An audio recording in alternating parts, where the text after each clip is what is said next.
ပစ္စည်းတွေကိုလည်းကြည်ကြည်လင်းလင်းရှင်းရှင်းလင်းလင်းပြလို့ရအေးတက်ကိုလည်းအချိန်ကြာထိန်းထားပေးနိုင်တဲ့တီဟုံးရဲ့ showcase ခြေလာလေးနဲ့မိတ်ဆက်ပေးခြင်းပါတယ်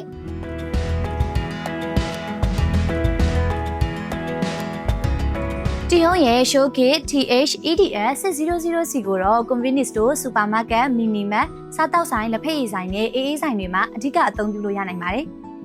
နှခမ်းတွဲရဖြစ်တာကြောင့်ရေဘူးနဲ့အေးဘူးတွေကိုလိုတလို့စနစ်တကျအကန့်ခွဲပြီးတော့ထားလို့ရတယ်လို့အရေအတွက်ခက်များများထည့်သွင်းနိုင်ပါတယ်။ capacity က600လီတာအထိဝင်ဆက်နိုင်ပြီးတော့အကန့်လေးအနေနဲ့ကတော့၄ဆင့်ပါဝင်ပါတယ်။အဲ့ဒီအကန့်လေးတွေက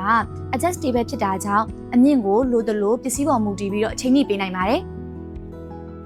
temperature level 7အထိပါဝင်ပြီးတော့ကိုလိုချင်တဲ့အေး level အတိုင်းလိုရင်လိုတလို့ထိညှိပေးနိုင်ပါတယ်။ဒါအပြင် fan type ဖြစ်ပြီးတော့Even cooling system ကအေးပြတ်နှက်မှုနှုန်းအားကောင်းပြီးအေးတက်က showcase ရဲ့အကန့်တစ်ခုချင်းစီတိုင်းကိုနေရာအနှံ့ညီတူညီမျှရောက်ရှိစေနိုင်ပါတယ်။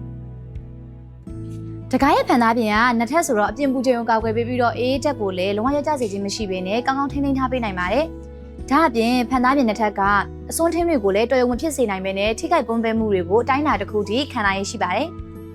ဒါကြောင့်ရေရှည်အသုံးပြုနိုင်တဲ့အပြင်မမရင်ငွေအတာမျိုးလုံးဝမရှိဘဲနဲ့ stylish LED မီးကြောင့်ရေတံဘူးနဲ့အေးဘူးတွေကိုရှင်းရှင်းလင်းလင်းစီစဉ်လင်းမြင်နိုင်မှာပါ။တီဟုံးရဲ့ showcase ခြေလာ THEDS 600C ကိုမှာယူခြင်းနဲ့ဆိုလို့ရှိရင်တော့တီဟုံးရဲ့ Pay Messenger ကနေလည်းမှာယူနိုင်တယ်လို့ hotline ဖုန်းနံပါတ်ဖြစ်တဲ့09755890660ကိုလည်းဆက်သွယ်စုံစမ်းမှာယူနိုင်ပါတယ်။လူကိုယ်တိုင်လာရောက်ဝယ်ယူခြင်းနဲ့ဆိုလို့ရှိရင်တော့ description မှာဖော်ပြထားတဲ့လိပ်စာလေးအတိုင်းလာရောက်ဝယ်ယူအားပေးနိုင်ပါတယ်နော်။